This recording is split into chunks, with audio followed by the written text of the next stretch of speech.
In 2015, Obama introduced sanctions against the Maduro government.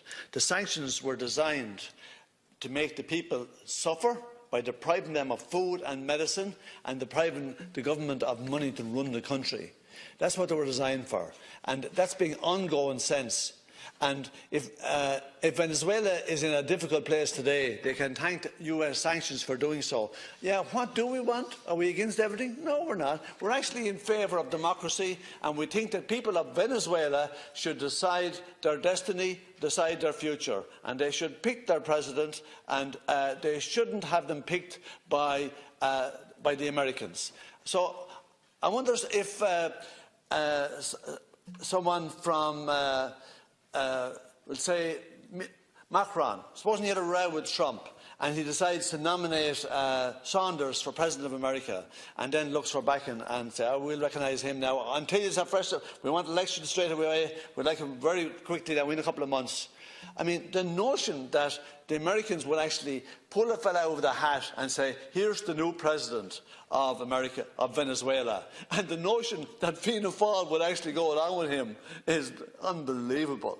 I mean, I don't understand where these people come from.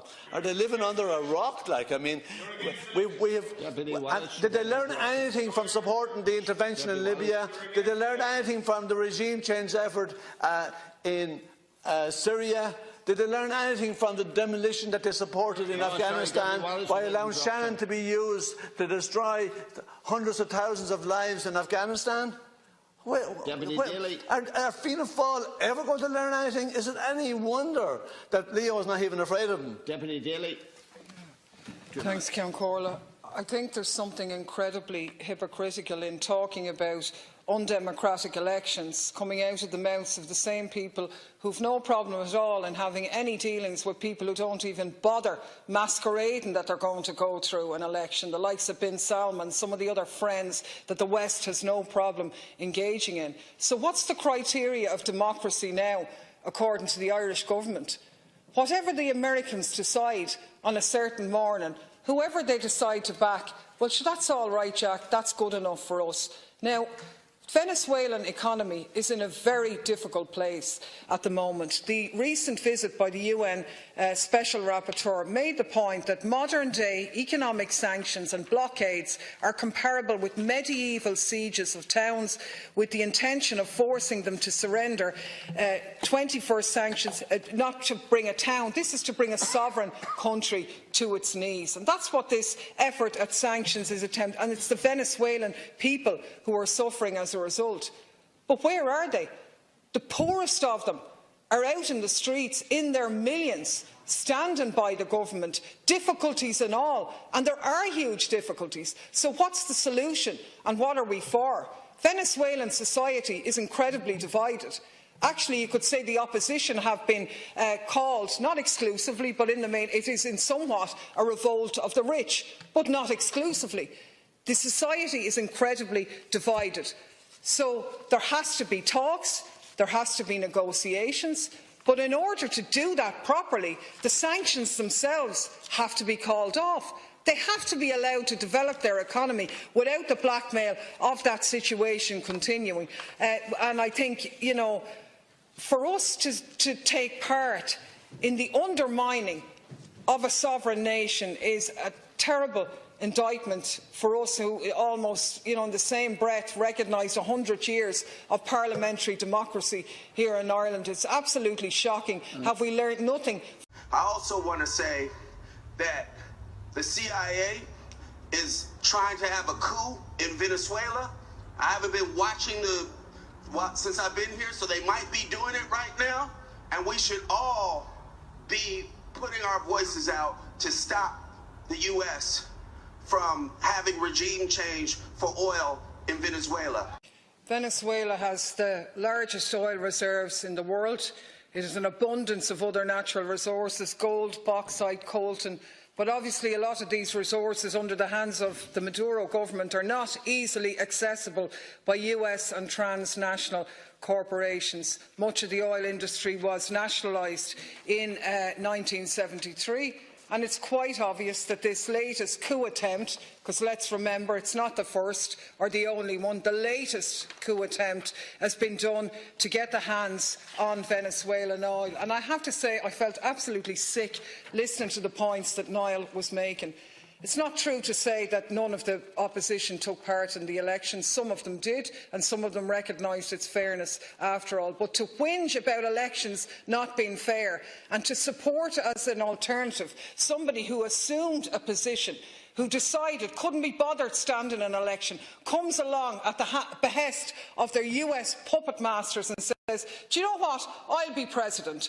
Well, Michael D. Higgins, the turnout in the presidential election in Ireland was 43%. In Venezuela, it was 46%. Do you think if I come along now and say, do you know what, Michael D. doesn't have a mandate, I'll be the president, do we want Donald Trump to come in here and support that over the heads of the Irish people? Because where are the Venezuelan people? They're out on the streets in their millions saying, Yankee, go home. They're saying, hands off Venezuela. They've seen it before. They've seen it in Chile. They've seen it in the interventions in Syria and so on. And I am really sickened to the pit of my being about this one. I think this is a game changer if this is allowed to go ahead. I remember when we were elected here first and we came in here, and I remember Lucinda Creighton standing there and telling us to support the initiative of our European pals in the bombing of Libya. It was for democracy. It was going to make things better for the Libyans.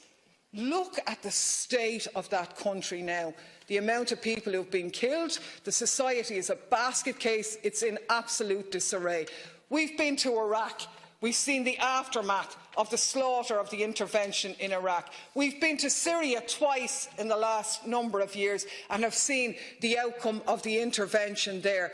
Will we please stop meddling in the business of other countries? I noticed Niall didn't say anything about the Italians or the Greeks or the people who stood by the elected government of Venezuela and said back off. They're not going to recognise the impostor Guaido. Now, there are enormous problems in the Venezuelan economy.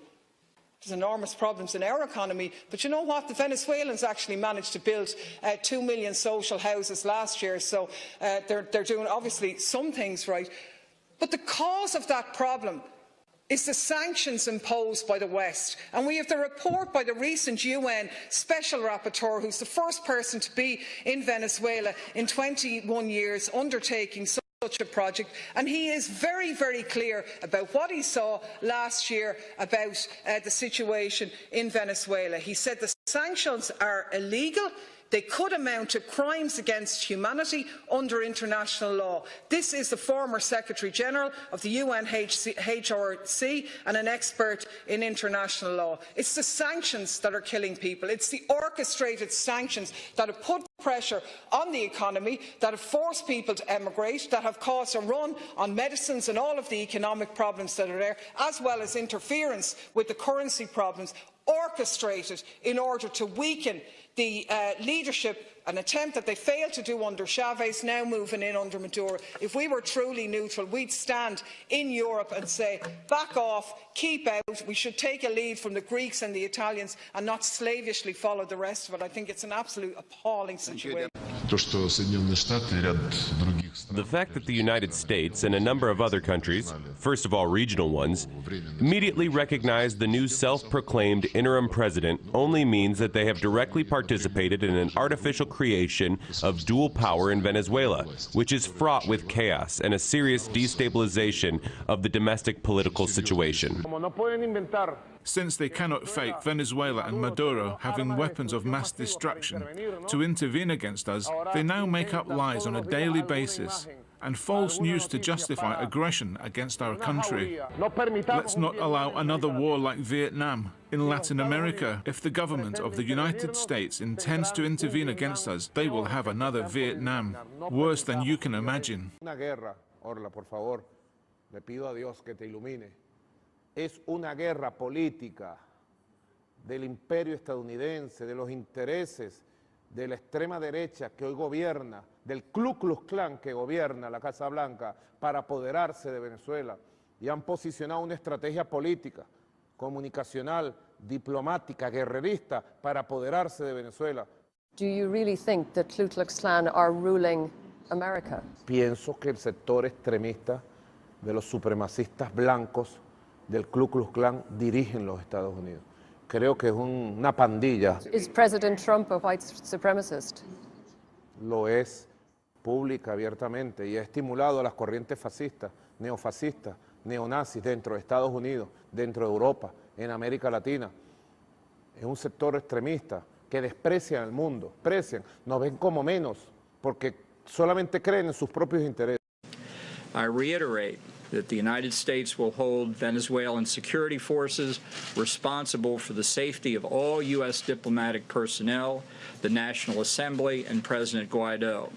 Any violence against these groups would signify a grave assault on the rule of law and will be met with a significant response.